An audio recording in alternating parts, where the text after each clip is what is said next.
जय हिंद साथियों। आज हम एक सेंसिटिव मुद्दे के बारे में बात करेंगे। वैसे तो मैं ऐसे मुद्दे पर बोलना पसंद नहीं करता हूं, लेकिन आज लगा कि बोलना चाहिए। इसलिए आज मैं भारत में चल रहे कई जगह प्रोटेस्ट आई लव मोहम्मद के बारे में बात करेंगे। इस टॉपिक को डिस्कस करने से पहले मैं बता दूं, मैं मोहम्मद रिजाउल इस्लाम, मैं मुस्लिम हूं। यह समझकर मुझे जज ना किया जाए। अगर मैं या आप किसी लोग को उसके धर्म देखकर अगर जज करते हैं, इसमें उसका धर्म का कोई दिक्कत नहीं है, इसमें आपका और मेरा मेंटालिटी का प्रॉब्लम है। तो चलिए बात करते हैं आज के टॉपिक और चल रहे प्रोटेस्ट आई लव मोहम्मद के बारे में। पर्सनली मैं ऐसे प्रोटेस्ट के खिलाफ हूं। ऑनलाइन जमाना है, सबके पास सोशल मीडिया है, तो आप घर बैठे किसी चीज को ट्रेंड में ला सकते हैं। तो फिर किसी चीज का प्रोटेस्ट करने के लिए सड़कों पर आने की क्या जरूरत? प्रोटेस्ट भी हो जाएगा, आपका टाइम भी बच जाएगा, और हाँ, कई जगह प्रोटेस्ट में हो रहे वायलेंस से भी बच सकते हैं। हाँ, एक जरूरी बात, प्रोटेस्ट करने से आपका पेट तो बिल्कुल नहीं भरेगा, लेकिन आपको लड़ाकर पॉलिटिशियन इलेक्शन जरूर जीत जाएंगे। तो हम जानने की कोशिश करेंगे क्या है ये आई लव मोहम्मद प्रोटेस्ट और क्यों हो रही है ये प्रोटेस्ट। 4 सितंबर 2025 को इस्लामिक कैलेंडर के हिसाब से 12 रबीउल अव्वल था। 12 रबीउल अव्वल को हर साल इंडियन और इंडियन सबकॉन्टिनेंटल कंट्रीज के मुसलमान पैगंबर मोहम्मद का जन्मदिन मनाते हैं। 4 सितंबर 2025 को कानपुर के सैयद नगर से कुछ हिंदू सभा के कंप्लेन किए जाने पर पुलिस ने कुछ पोस्टर्स को हटवाया जिस पे आई लव मोहम्मद लिखा था। मामला में उफान तो 10 सितंबर को पकड़ी, जब कानपुर पुलिस द्वारा 23 लोगों पे एफआईआर दर्ज किया गया, जिसमें कि 13 लोग अज्ञात थे और 10 आइडेंटिफाइड लोग थे। आइडेंटिफाइड 10 लोगों को गिरफ्तार किया गया। इस डिसीजन को AIMIM के चीफ असदुद्दीन अवैसी ने क्रिटिसाइज किया। इसके बाद धीरे धीरे ये खबर अलग अलग जगह पे प्रोटेस्ट का रूप लेने लगा।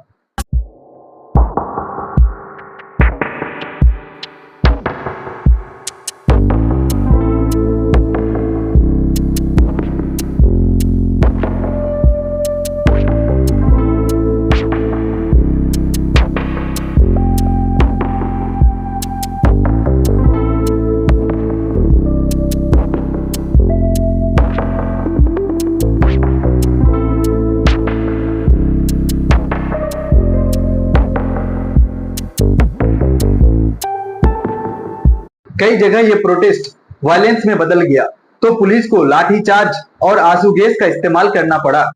पूरे देश से कई 100 लोगों को हिरासत में लिया गया। मुझे तो ये समझ नहीं आता कि लोगों को आई लव मोहम्मद शो कराने के लिए सड़कों पर क्यों आना पड़ता है।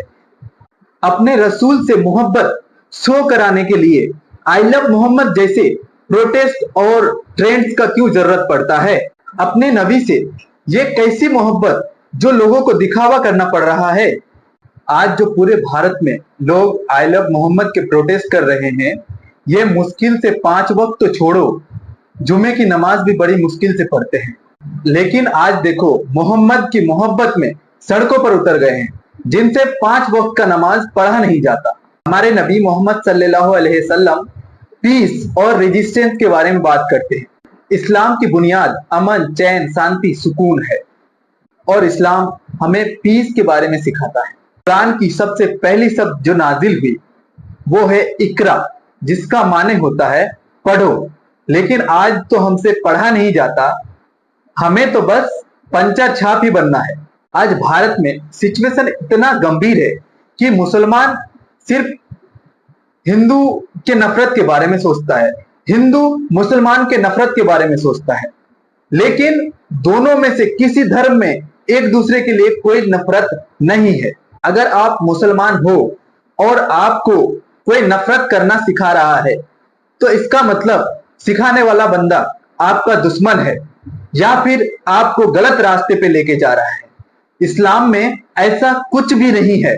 अगर आप हिंदू हो और आपको मुसलमान से नफरत करना सिखाया जा रहा है, ये बोलकर कि ये ड्यूटी है हिंदूस का, इसका मतलब आपको जो सिखा रहा है या फिर जो आपका ये सोर्स है, ये गलत है, ये आपका दुश्मन है।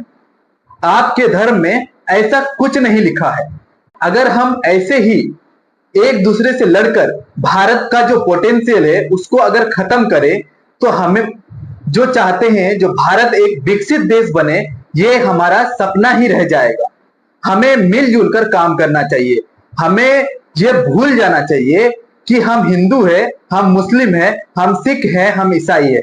हमें इंडियन होकर एक साथ मिलकर देश को डेवलप करने के बारे में सोचना चाहिए। आज जो आप हिंदू, मुस्लिम, सिख, ईसाई ये सोचकर एक दूसरे से लड़ते हैं, पता है इसका फायदा किसको होता है? इसका फायदा पॉलिटिशियंस को होता है, जो कि बार बार राजा की तरह गद्दी पे बैठते हैं। लेकिन आपको क्या मिलता है? बस अपने भारतीय भाइयों के साथ लड़ाई करना मिलता है। ये जो लोग आपको बहकाते हैं और कहते हैं कि वो धर्म के रक्षक हैं, या फिर आपको बहकाते हैं धर्म के रक्षक बनने के लिए, ये लोग आपको गलत रास्ते पे लेके जाते हैं। धर्म की रक्षा करने वाला कोई नहीं होता। धर्म की रक्षा खुद भगवान, खुद अल्लाह, खुद वाहिगुरु जी, खुद जीसस क्राइस्ट करते हैं। धर्म की रक्षा करने वाले दावेदार आपका पेट नहीं भरेंगे। आपको अपना पेट के लिए खुद कमाना पड़ता है। इसीलिए मैं कहता हूं, पढ़ो, लिखो, काबिल बनो और भारत को एक महान देश बनाओ।